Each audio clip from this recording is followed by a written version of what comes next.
Trump promete Green Card para os estudantes internacionais F1 a partir de 2025.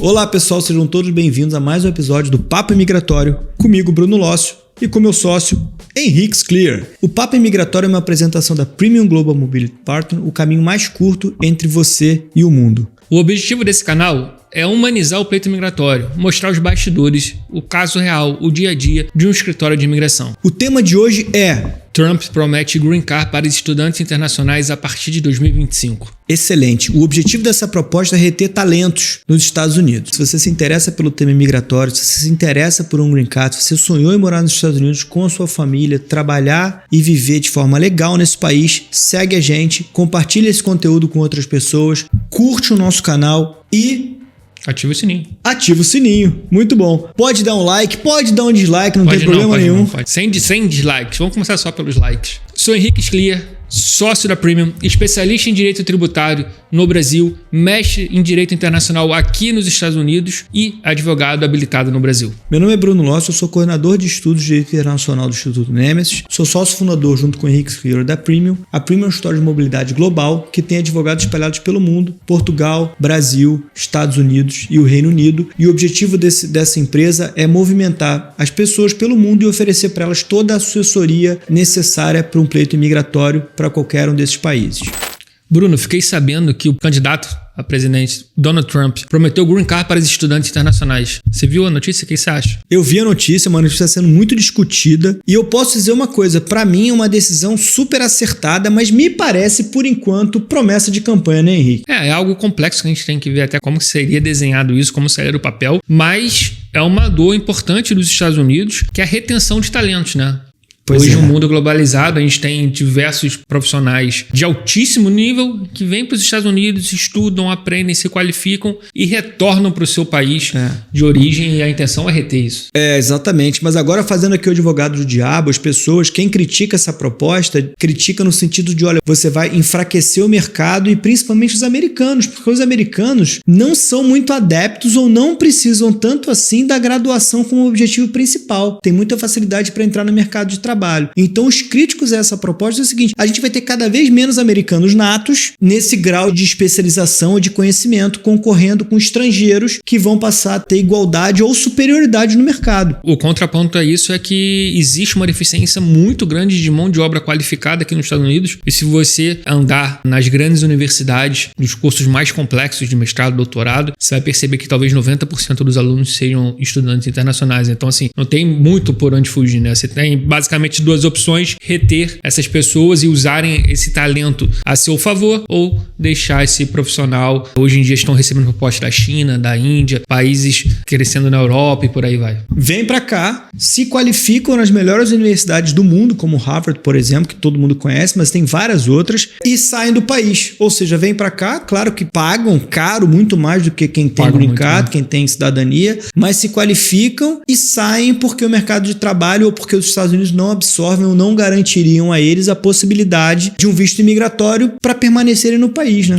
Existe um caso clássico que aconteceu na verdade era um indiano, que foi um dos responsáveis pela tecnologia do 5G na China. Ele veio para os Estados Unidos, ele estudou na Califórnia, ele estudou uma universidade de tecnologia da Califórnia, e para vocês entenderem, quando você vem para os Estados Unidos com visto F, assim que termina o seu curso, você recebe OPT, que pode ter validade de 1 ano ou de 3, você recebe uma autorização de trabalho, só que essa autorização de trabalho é limitada. Basicamente, você tem de 1 ano a 3 anos para conseguir um sponsor, um patrocinador do seu visto, através de um H1B, um EB2 ou self-petition EB1, EB2 NW. Mas enfim, não é algo tão divulgado assim. Alguns estudantes encontram essa resistência, e aconteceu com esse estudante internacional por conta da complexidade do sistema. Ele voltou para a Índia, a China contratou ele recebeu a residência permanente da China e foi um dos responsáveis pelo avanço de uma das maiores tecnologias hoje no mundo, que é o 5G. Poderia ter sido patente dos Estados Unidos. Poderia ter ficado aqui no país, né? Um outro ponto importante que eu estou dando uma lida aqui nas críticas a essa nova medida seria a questão da segurança nacional. Teoricamente, poderiam mandar estudantes internacionais com esse viés de terrorismo e coisas parecidas e receberiam automaticamente o Green Card por terem simplesmente estudado numa universidade daqui, né? Isso pode até acontecer, mas as chances de alguém com essa intenção vir pelo Caicai, por exemplo, é muito maior do que entrar precisa ser uma pessoa... Para você estudar nos Estados Unidos não é fácil, tem todo um trâmite, é caro, então você precisa ter um suporte. É esse a resposta aqui do comitê de campanha do possível próximo presidente, no sentido de que eles passam por um escrutínio muito grande, Exato. tanto na época da aplicação, e obviamente a gente não está falando de qualquer pessoa, de qualquer estudante, já são os mais qualificados porque passaram pelo rigoroso processo de seleção deles, né, cara? Exato. E tem um outro detalhe que o Trump não se aprofundou e se isso for sair do papel, ele vai precisar ter alguma orientação. Não seria, pelo que eu posso imaginar, não vai ser um visto específico para o Green Card para os estudantes internacionais, mas é um facilitador utilizando um dos vistos já existentes. Então, por exemplo, ele pode considerar que estudantes que concluíram o ensino nos Estados Unidos são de interesse nacional e a aplicação adequada para essa pessoa, para esse profissional, seria o EB2 National Interest Waiver, com os 3 prongs sendo comprovado concurso com a instituição, com o diploma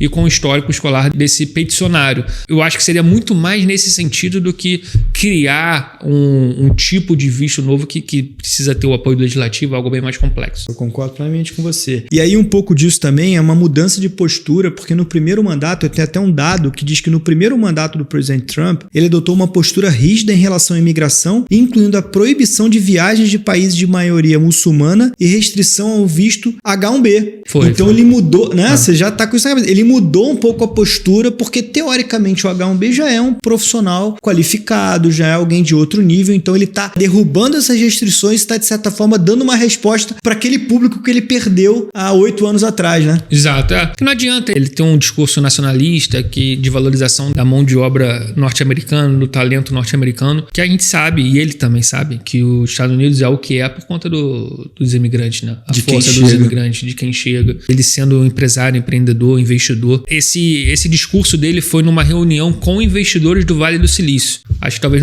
não exista nenhum outro lugar nos Estados Unidos com o maior número mais interessado nisso. A quantidade de indianos que estão ali naquele núcleo é algo impressionante. Então, eles sabem que do ponto de vista financeiro é interessante, obviamente, manter esse profissional aqui. Vamos para a nossa estatística? Eu acho que a gente perdeu algumas estatísticas no meio. O assunto foi bom, a gente se prolongou. Eu tenho uma novidade. Novidade?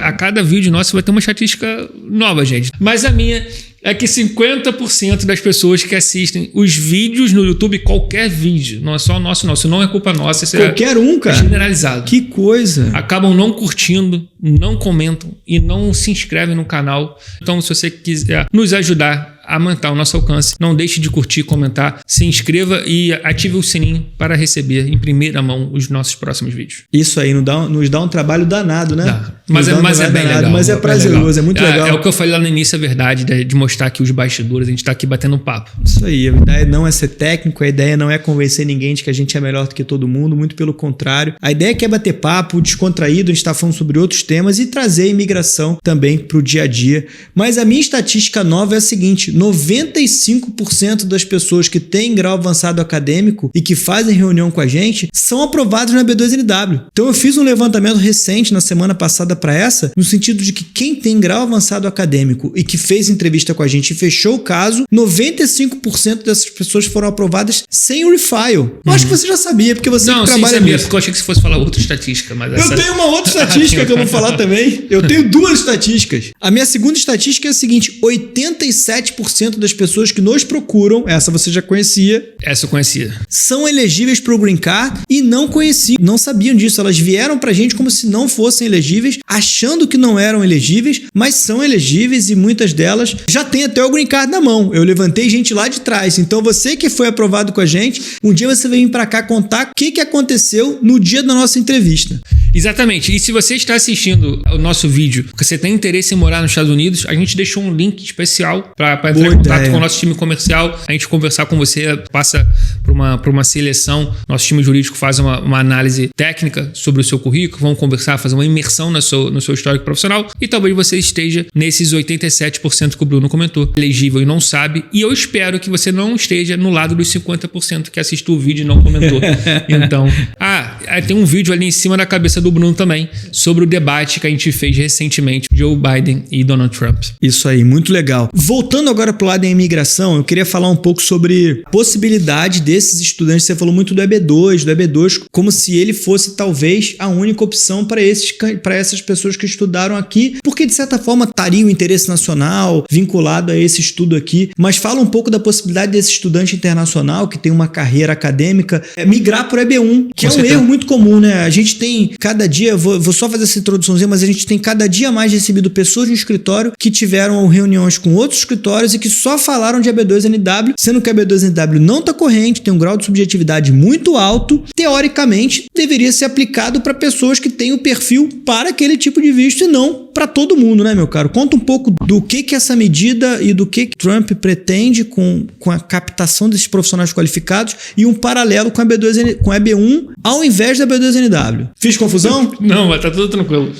Primeiro, a EB2NW continua sendo um excelente visto, uma excelente opção, mas obviamente não é para todo mundo. Pode ser que você seja elegível para EB1, que é mais rápido e é mais objetivo que a EB2NW. Eu acho que seria legal, Bruno, a gente fazer um vídeo para mostrar uma estratégia para o estudante internacional que acabou de chegar nos Estados Unidos, porque existem alguns meios. Existem os meios clássicos, H1B, vem o PT, CPT, H1B e depois um EB12 ou até um EB3, mas você pode, vamos dizer assim, furar a fila. Se você for um estudante nível EB2NW, você pode ir direto por self-petition, você não precisa aguardar um patrocinador do seu visto. Ou, se você estiver num nível de mestrado, talvez doutorado, com artigo publicado, enfim, uma carreira fortalecida pelo aspecto acadêmico, o EB1A é uma excelente opção, porque é self-petition, né? Você não depende do sponsor. Muito legal. E isso não tem nada a ver com o tema que a gente iniciou aqui falando, mas de certa forma está conectado. O Henrique é um grande especialista. Você que está nas grandes empresas, as grandes techs, que estava no Vale do Silício, está no Texas agora, e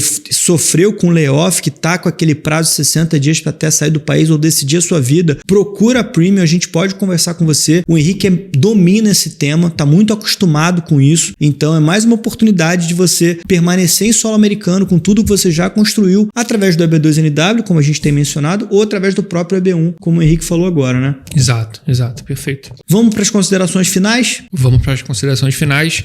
Minha conclusão em relação a isso, se é uma promessa de campanha vazia ou se vai concretizar, nós não sabemos, mas definitivamente é um excelente passo, é uma excelente proposta que se der certo, se for para frente, tem tudo para ajudar os Estados Unidos e ajudar os estudantes internacionais, seria extremamente merecido. Para o país seria muito legal, né? Muito interessante. Gente, esse foi mais um Papo Imigratório comigo e com meu sócio, Henrique Scliar. Escreve aqui o tema, comenta aqui o que você achou. O tema do próximo vídeo. O que você quer saber? Uma coisa muito legal que a gente tem recebido, a gente recebe muito direct que veio desse tema aqui. Coloca ali, eu sou enfermeiro, queria saber mais sobre a profissão. O que mais, Dedinho? Eu fiquei na dúvida no seu Instagram. O seu Instagram e o meu Instagram? O meu Instagram é brunolocio.adv. Me segue lá, eu tô com um monte de seguidor, eu quero ter muito mais. Henrique Scliar, @Henrique Scliar. Henrique Scliar. Ele tem muito menos do que eu. Tenho bem pouco seguidor, mas ele tem preguiça de fazer reels. E segue também a Premium, premium.gmp. Um grande abraço. Até a próxima, meu amigo. Até a próxima, um abraço.